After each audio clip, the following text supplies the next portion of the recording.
ketik di kolom chat.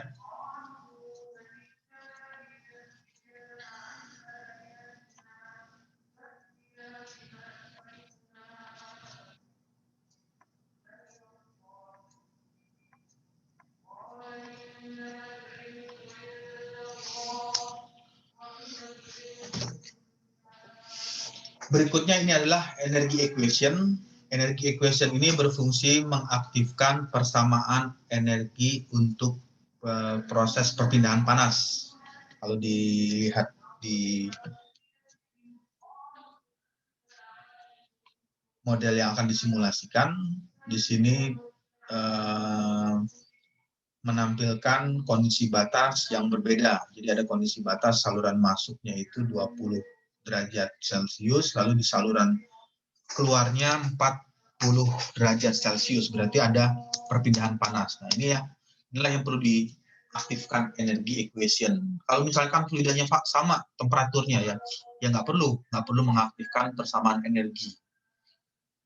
Tidak perlu mengaktifkan persamaan energi equation. Selanjutnya adalah mendefine material atau mendefinisikan material apa yang dipergunakan untuk melakukan simulasi tersebut. Ini hanya sebagai contoh, materialnya bisa dirubah-rubah sesuai dengan fluida apa yang dipergunakan. Ini hanya sebagai contoh. Name-nya water, fluidanya itu adalah water, dengan nilai propertiesnya adalah nilai density 1000, Cp 4216, thermal conductivity 0,67677, viscosity 8 dikali 10 pangkat min 4. Berarti kalau 8 kali 10 pangkat 4 min 4 itu berarti 8 dibagi dengan 10.000. Itu adalah nilai viskositasnya. Simulasi akan membaca ini. Software akan membaca properties fluida yang dipergunakan. Kalau misalkan fluidanya diganti menggunakan udara atau menggunakan oksigen atau menggunakan fluida non-Newtonian, berarti nilai propertiesnya harus dirubah, harus diganti. Setelah menentukan nilai material fluidnya yang dipergunakan adalah water, maka dipilih material tersebut, lalu di close, ditutup.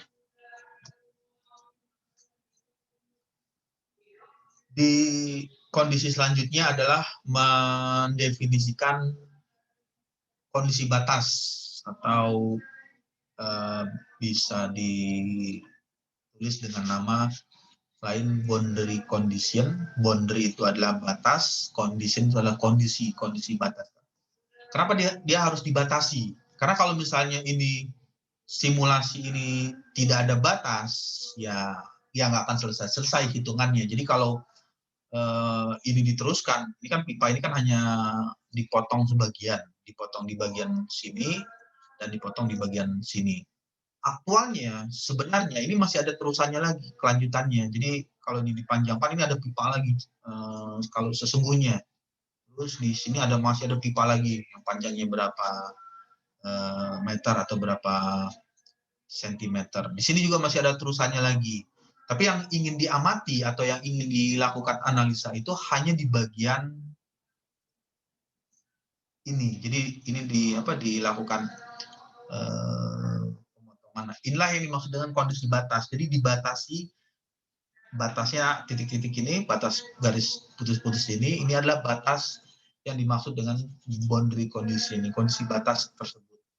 Dengan nilai-nilai properti dari fluidanya adalah ini, lalu kecepatan fluida yang mengalir nilainya ini untuk saluran utama, kemudian untuk saluran keduanya nilainya ini.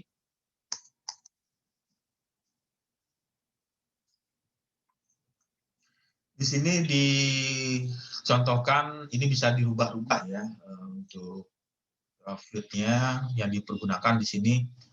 Zonanya itu ada fluid, berarti volumenya di bagian dalam pipa itu akan mengalir fluida atau akan mengalir fluid. Lalu di bagian saluran keluar dikasih nama pressure outlet 7. Ini adalah kode ya, pengkodean saja. Jadi kodenya itu bisa bebas, nanti bisa ditulis misalkan dengan nama tekanan keluar pipa, itu bisa dituliskan di situ. Terus simetri ini memberikan arti kalau gambarnya itu atau model yang ingin disimulasikan itu berbentuk simetris, berarti bisa dipotong di bagian pertengahan. Jadi dia hanya mengambil sisi tengah sebagian dibuat simetris, lalu nanti dilakukan mirror. Yang berikutnya ini adalah velocity inlet, ini penamaan lagi, velocity inlet 5, velocity inlet 6, ya ini bisa dirubah-rubah namanya, bisa kecepatan masuk 1, kecepatan masuk 2, atau kecepatan masuk pipa 1, kecepatan masuk pipa 2, bisa dirubah sesuai dengan user yang memberikan namanya. Terakhir adalah wall ini memberikan peran atau memberikan arti sebagai dinding. Jadi simulasi tersebut pipanya dengan dinding materialnya apa? Ya, kita tunggu sekitar 3 menit ya, karena lagi azan sebentar.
Jadi di bagian ini bisa dirubah-rubah ya untuk hanya penamaan fluidnya itu bisa dirubah, misalkan fluid diganti dengan nama apa gitu, misalkan fluidnya air atau water, itu bisa dirubah dengan nama.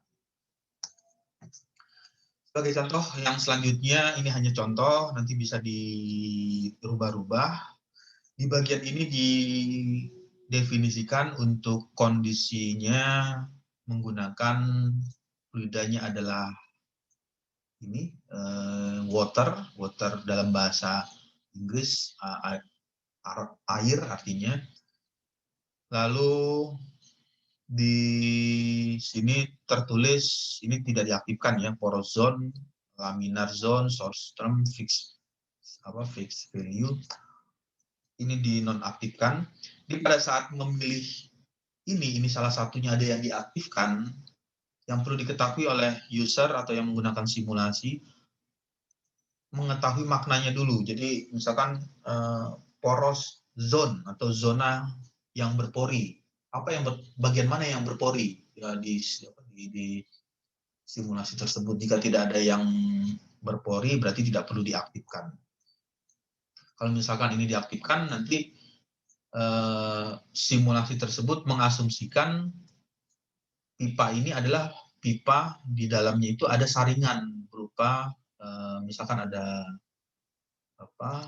busa atau ada penyaring media yang berpori, sehingga aliran fluidanya itu berbeda dari kondisi yang berpori dengan tak berpori.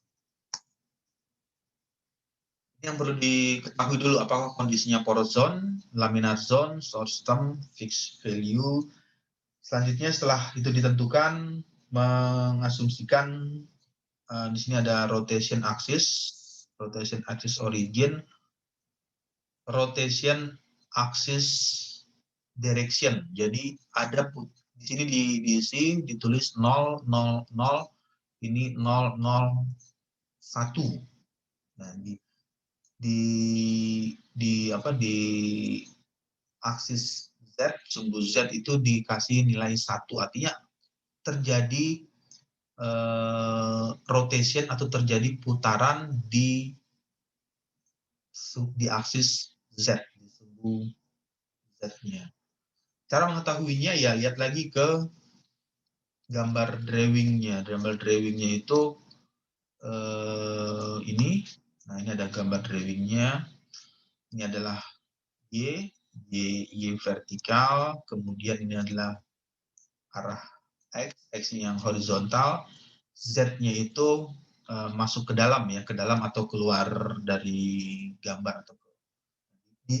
Di bagian arah ini, arah Z tersebut, itu terjadi vorticity atau terjadi pusaran atau terjadi rotation. Ada rotation axis direction. Dimasukkan nilainya 1.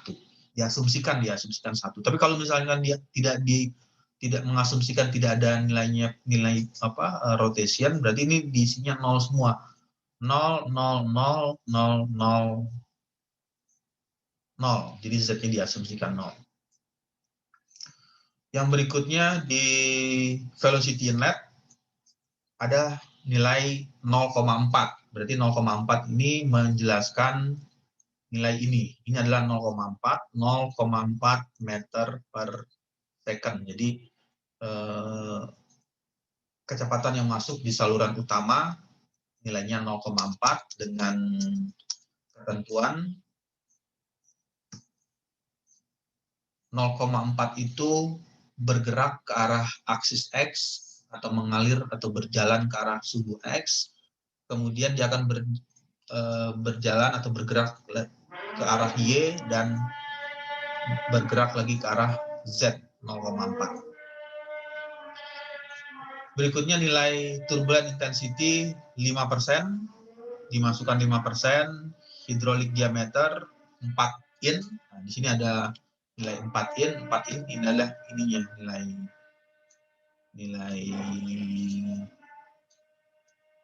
diameter dari hidrolik tersebut.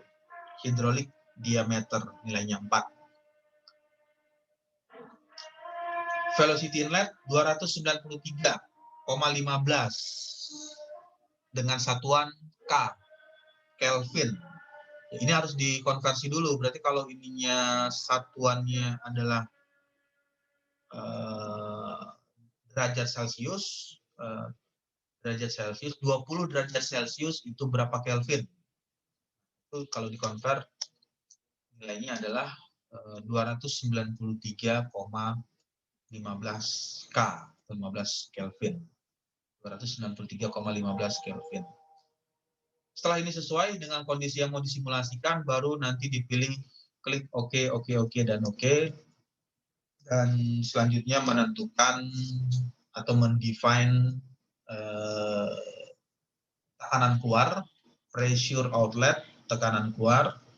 Ini adalah pressure outlet berarti mendefinisikan saluran keluar. Saluran keluarnya di mana? Saluran keluarnya ini adalah saluran keluar. Jadi fluida tersebut akan mengalir dari sisi kiri,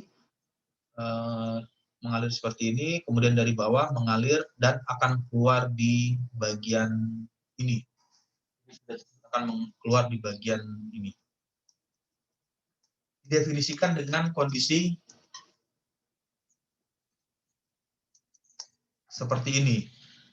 Pressure outletnya dengan nama ya, nama ini bisa dirubah, zone name bisa dirubah dengan nama bebas sesuai dengan yang melakukan simulasi, misalkan dirubah dengan nama tekanan keluar pipa, itu bisa di rename, dirubah ya, di rename. Gauge pressure di define dengan nilai 0 Pascal, jadi di bagian saluran keluar tadi yang titik garis putus-putus tadi, diasumsikan tekanan gauge-nya, tekanan yang terukur, jadi kalau diukur dengan menggunakan alat ukur, itu nilai tekanannya itu nilainya adalah 0 atau nilai 0 PA dengan satuan Pascal. Backflow turbulent density 5%, sesuai dengan kondisi yang mau diasumsikan tadi, dengan asumsi 5%, dengan diameter keluar, hydraulic diameter nilainya 4 in. Heat flux. Di sini dipergunakan materialnya adalah aluminium, atau bahasa Indonesia aluminium. Material yang dipergunakan adalah materialnya material logam aluminium. Material ini bisa dirubah-rubah sesuai dengan kebutuhan. Kalau menggunakan material yang berbeda, misalkan menggunakan pipa plastik, berarti ini harus dirubah, bukan menggunakan aluminium, tapi menggunakan pipa. Atau menggunakan steel, menggunakan baja, atau menggunakan besi, atau menggunakan kaca. Nah, itu perlu dilakukan perubahan. Yang dilakukan di sini hanya sebagai contoh, material itu bisa dirubah-rubah. Yang di sini dia menggunakan contohnya aluminium, dengan asumsi material aluminium itu tidak mengeluarkan temperatur, tidak mengeluarkan panas. Jadi heat flux-nya itu tidak ada panas yang keluar dari aluminium. Aluminium itu tidak mengeluarkan nilai heat flux, nilainya 0. Di bagian ini diasumsikan wall thickness, dia nggak menghitung ya berapa ketebalan dari material tersebut. Dinding aluminium itu diasumsikan 0, terus heat generation rate nilainya 0. Setelah sesuai baru nanti dipilih klik OK. Di sini banyak sekali pilihan ya, ada momentum, thermal, radiation, species, DPM, multiphase, UDS. Pemilihan ini, bagian yang diisi atau bagian yang diinput ini adalah bagian yang dipergunakan oleh software untuk melakukan perhitungan. Jadi kalau memasukkan nilai thermal, berarti software tersebut akan bekerja dengan data-data yang diketahui, data-data yang diasumsikan adalah data-data yang dimasukkan. Next slide. Proses penghitungan dimulai ada keterangan compute from. Compute from itu kalkulasi ya, menghitung dimulai dari atau melakukan kalkulasi dari velocity inlet. Jadi kalau dibalikan lagi, dia mulai menghitung di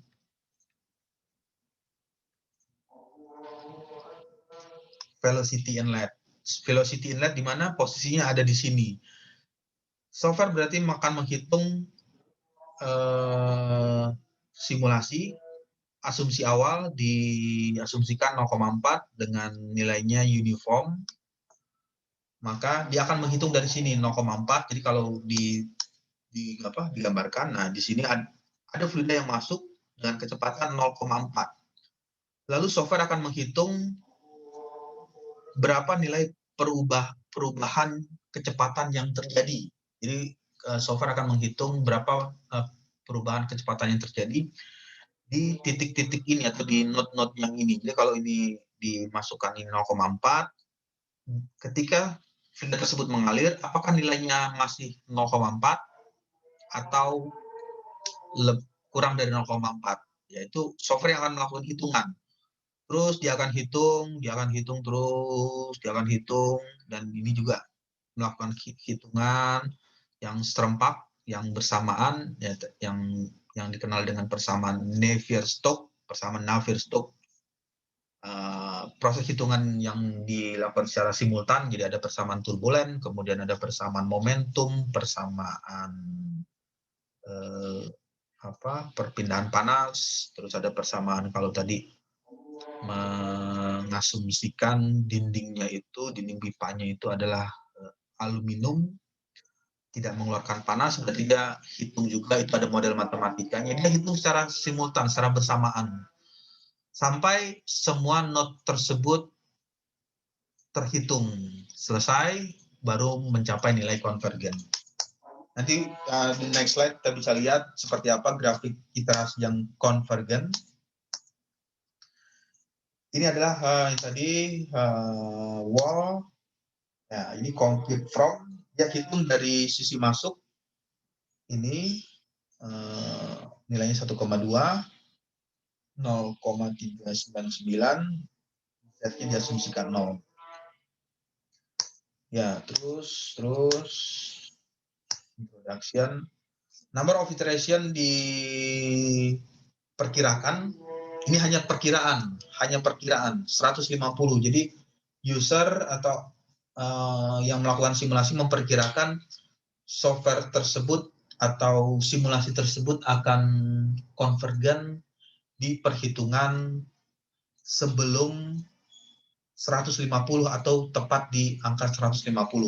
Jadi kalau software ini hanya perkiraan, bisa saja nanti konvergennya di bilangan di angka 200 atau di angka nilai 300, itu bisa ditambah lagi nilai iterasinya. Ya, ini adalah contoh tren atau grafik dari grafik simulasi yang nilainya konvergen. Yang dimaksud dengan konvergen, nilai gambar dari grafiknya itu memiliki kecenderungan yang sama. Kalau jika dilihat di sini ada tulisan yang paling atas, ada tulisan residual, lalu ada continuity, ada persamaan kontinuitas warna hitam, kemudian x velocity, kecepatan momentum arah sumbu X, kecepatan momentum arah sumbu Y, sumbu Z, energi ini adalah persamaan energi perpindahan panas. Lalu model turbulensi. Jadi model turbulensi yang digunakan adalah model turbulensi K epsilon. Gambarnya yang terlihat garisnya untuk misalkan untuk kontinuitas, trennya warna hitam ya, warna hitam berarti dia mulai dari atas turun, kemudian dia landai turun seperti ini. Terus epsilon yang warna kuning naik, kemudian turun, turun, naik, kemudian dia turun. Trennya itu memiliki kecenderungan yang hampir sama, hampir menyerupai, walaupun dia tidak saling berimpit ya, saling sama persis. Inilah yang dimaksud dengan grafik konvergen.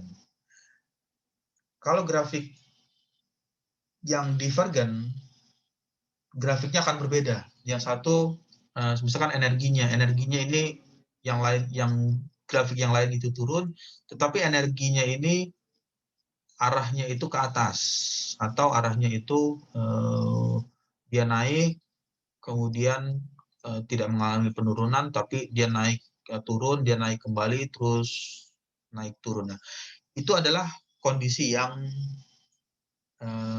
divergen. Jadi tidak ada kesamaan antara model matematika yang dipergunakan. CFD melakukan hitungannya itu dia menggunakan ini, yang dia generate, yang dia hitung kalkulasinya itu adalah menggunakan model persamaan ini. Inilah yang disebut dengan persamaan Navier-Stokes. Persamaan yang dia hitung secara bersamaan, secara serempak, dengan waktu yang sama, apakah bisa mendapatkan hasil yang konvergen atau tidak. Yang diinginkan dari CFD, dari simulasi CFD itu adalah mendapatkan hasil yang konvergen.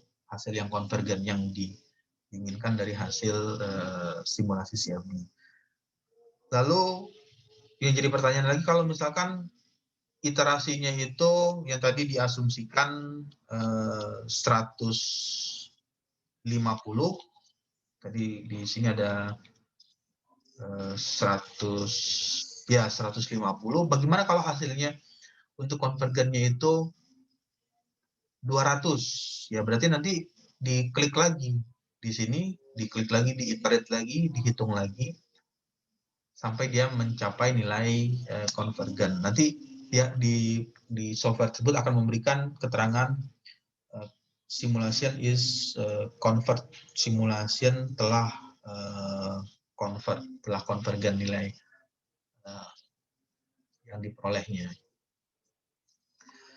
Ya, oke, ada pertanyaan? Karena kalau misalnya nggak ada pertanyaan, saya asumsikan ya berarti sudah memahami apa yang disampaikan.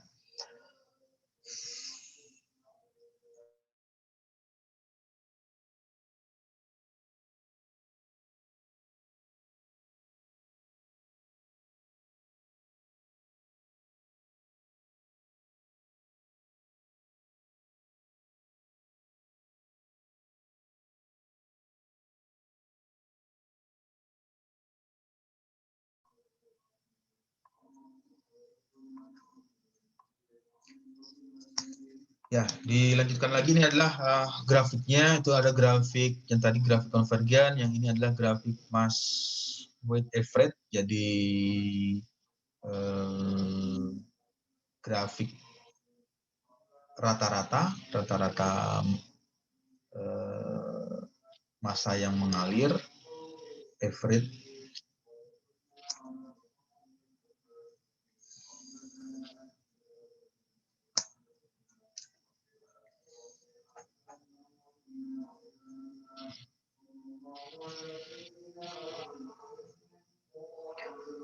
Yang lain, selain menampilkan grafik, CFD juga bisa menghitung ya untuk mengetahui berapa mass flow rate, massa kecepatan massa yang mengalir di sini, yang di bagian ini dicontohkan pressure on outlet, velocity inlet, kemudian velocity inlet. Ini adalah nilai-nilai yang didapatkan dari hasil simulasi CFD. Selanjutnya nilai kontur kecepatan, velocity magnitude. Jadi di sini ada velocity magnitude itu memberikan makna arah kecepatan sumbu X, sumbu Y, sumbu Z itu di average, dirata-ratakan, dirata-rata. Jadi nanti akan keluar kontur kecepatan. Yang dikeluarkan adalah kontur of velocity magnitude dengan satuan, di sini dituliskan satuan m per s, meter per second. Jadi bisa dilihat di sini di legendnya, ini adalah keterangan dari warna-warni tersebut. Ada warna merah maksimal nilainya 1,42, nilainya 1,42 E itu dikali dengan 10 pangkat 0. Jadi kalau 10 pangkat 0 ya 1 ya, 10 pangkat 0 1. Jadi maksimalnya itu 1,42 meter per second. Di titik mana yang kecepatan maksimalnya berada? Berarti ada di daerah zona ini. Nilainya maksimalnya 1,42 meter per detik kecepatan fluida yang mengalir. Kemudian temperatur, ini adalah kontur of static temperature dengan satuan yang dipergunakan adalah K, Kelvin, dengan nilai maksimalnya itu 3,13 dikali 10 pangkat 2. Berarti kalau 3,13 kali 10 pangkat 2 kan 100 ya. Berarti nilainya adalah 313 313 Kelvin. Nilai maksimalnya ada di mana? Berada di titik zona ini. Ini adalah nilai maksimal nilai temperatur yang nilai maksimalnya ada di daerah ini. Yang bagian lain adalah menampilkan vektor, velocity vector. Vektor itu merupakan besaran kecepatan ya. Kecepatan itu merupakan salah satu besaran yang memiliki arah, memiliki vektor, dan ditampilkan di sini besaran skala, besaran vektor ya, velocity, arahnya ke arah mana. Ini bisa dilihat fluida tersebut mengalir di arah yang mana. Kalau di sini terlihat keluar garis arahnya itu dari kiri, ada tanda panah ya. Kalau di zoom ini ada tanda panah dari kiri ke kanan, kemudian akan mengalir ke atas sampai ke saluran keluar. Di zona ini ada fluida lagi yang masuk dari bawah ke atas yang bercampur dengan saluran utamanya. Ya. Ini adalah tampilan zoom in ya, zoom diperbesar. Jadi simulasi tersebut bisa dibesarkan, tampilannya seperti ini. Ini adalah fluida masuknya, warna merah, kecepatan maksimum itu berada di zona ini, berwarna merah. Jadi di titik ini, di persimpangan ini, nilai maksimum kecepatan fluida mengalirnya itu 1,48 meter per second.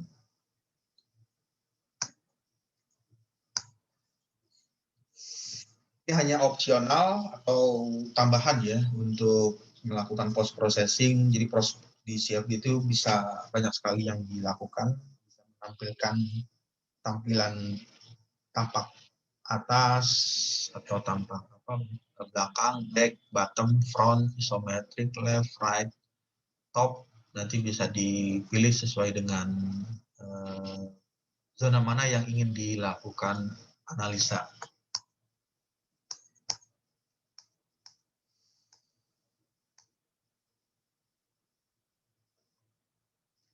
Ya, ada pertanyaan?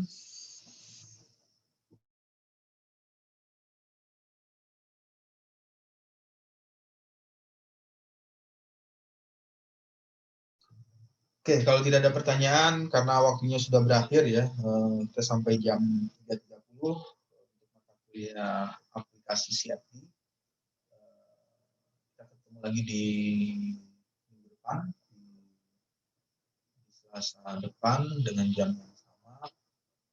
Lalu nanti coba diinstal ya di laptop atau di komputernya, di laptop masing-masing untuk software CFD. Nanti di bagian akhir kita coba untuk trial atau menjalankan software CFD.